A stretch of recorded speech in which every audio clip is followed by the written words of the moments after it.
Hello, today we're going to do a set of example notes for our classroom intro to introduce the modern classroom. So this is routines and locations in Mr. Otero's class. First, we want to start off with the Ready for Class list. It's located at the front of the room. As you come in, to be considered on time, you have to have all the materials or items listed on your desk. Also located at the front of the class is the classroom agenda. It's a list of items to be discussed or completed. They're usually numbered or color-coded, and this is where the current date is. Everything that's color-coded or dated or numbered should be connected to something in your planner or something in Google Classroom. Attention getters. So there's really three attention getters that happen in class. The first one is the stop and go sign. So that should really overrule everything else. If I'm at that sign, then we know that we need to stop and listen. We also have the voice level numbers that lets you know that I need your attention because it's either too quiet or too loud. I either want you discussing or you're working on something independently. We also have a call and response, a quiet signal. It goes like this. If you can hear me clap once, I'll clap the number of times that I say, and then I expect the rest of the class to clap those number of times as well. It lets me know that you're listening.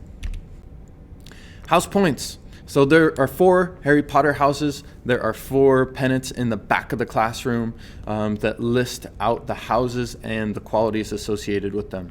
Everyone gets a house. You get points for positive classroom behavior. If you see a list at the front or back of the classroom like this lists out how you can get points.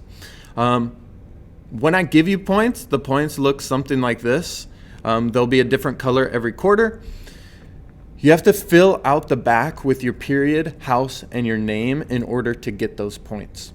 At the end of each grading period, the house that has the most points on the front board wins.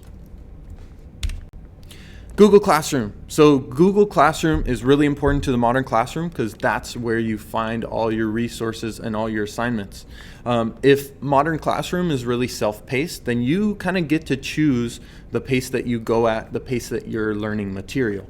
So you'll see something that looks like this. This is our example unit for HJH days. It looks like a lot of material, but really you could probably get through all of these in a day or two in class.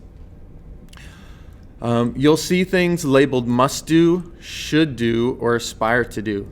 Remember from our syllabus, must do assignments are 80% of your grade, should do are 10%, and aspire to do are another 10%. Remember, in order to pass the class and to get the main content of the class, you should be doing the must do's at minimum. If you want to push yourself and learn that material that is considered the next steps, you would do the should do assignments, and the aspire to do assignments are the creative assignments that take it one step further even from that. Supply table. The supply table is at the back of the room. That's where you find important resources like pencils, sharpeners, paper, 3-hole punch. I'll put a stapler back there. And you'll also have headphones there for you to access if you don't want to bring your own. If you're bringing your own headphones, remember they have to be wired headphones only. That's a school rule. Alternative workspaces. So in the modern classroom, when we're working on self-paced work time, you get to have the freedom and flexibility to work where you want to and with what students you want to, as long as they're at the same pace. I'll say that caveat. There's spaces outside, there's spaces in the room, and there's the breakout room that we sometimes have access to. You can work there independently or in small groups. Usually, I reserve those spaces for small groups that are showing positive work habits.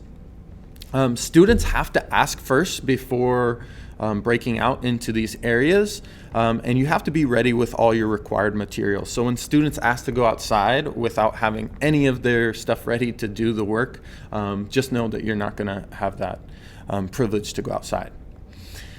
You get to go outside of your regularly assigned seats. We'll always start in our assigned seats, but then maybe break out into that self-paced work time where you get to choose.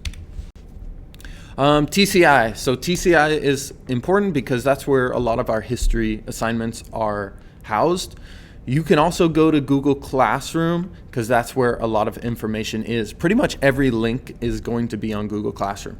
If you don't bring your Chromebook, I'm going to have to print out physical copies of the assignments, and you'll use the physical textbook, which is next to the student compartments or student boxes. Daily calendar, where you can find important dates and the classroom activities for the week. Usually I'll list the must-do assignments with due dates. We're going to fill out our student planner on Mondays, and then I'll do random planner checks throughout the week. Student boxes. So each student gets a numbered box. I should have said this already, but hopefully this will reiterate that. It's where you keep items, materials, assignments that you need for history class, and it's where you store your history interactive journal. 95% of the time I want that journal inside the classroom in that numbered box, because if you don't bring it and you have to do assignments on loose leaf pieces of paper, a lot of the time students lose those. And lastly, the back channel. So I'm introducing the back channel this year. It's where important updates and bulletins are posted on Padlet, so it's online. You can post your questions, resources for other peers to see. I'll take pictures of exemplar assignments that I capture in class, and I'll put them on the Padlet where you can actually physically interact with that board in class, or you can go to the Padlet online on your Chromebook. Only appropriate class related content is allowed on the back channel. All right, that's your first set of notes.